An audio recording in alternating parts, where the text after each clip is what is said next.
Kelly Audio with the new Ion 8. What is it all about? So the Ion 8 is a coaxial monitor.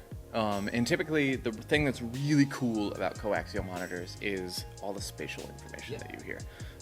You really have a sense of what's in front of you, and it's not just left to right, but it's up and down and back to front, and you even sort of hear things around your head with a good coaxial monitor.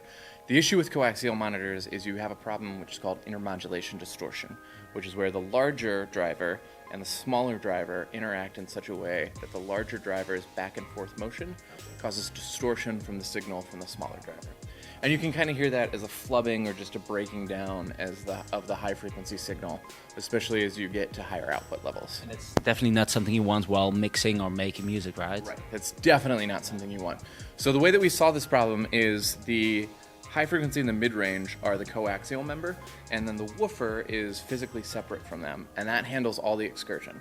So the woofer is the only thing that's really going front to back. The mid-range only moves 1 millimeter peak to peak, so acoustically it's stationary.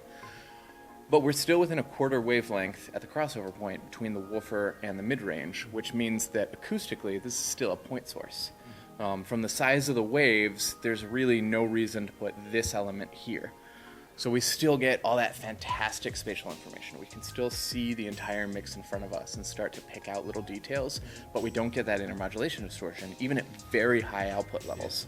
And so this really lets you mix with all that spatial detail without having to worry about that intermodulation distortion. So it gives you a more accurate picture.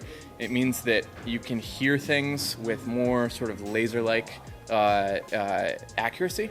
And as you're making changes, you can hear what they do to the entire mix. And it also comes from the same direction, right? Is that also like a big influence part of the sound quality? Yeah, everything coming, when we talk about point source, what we mean is that if you were going to pinpoint in space the acoustic center of where those wavelengths are being generated, it's all the same space. And that's what gives you what you need. And are they already available yet, or? Yes, they're already available in the EU. They're €3.99 with VAT. Thank you very much, Nate. Yeah.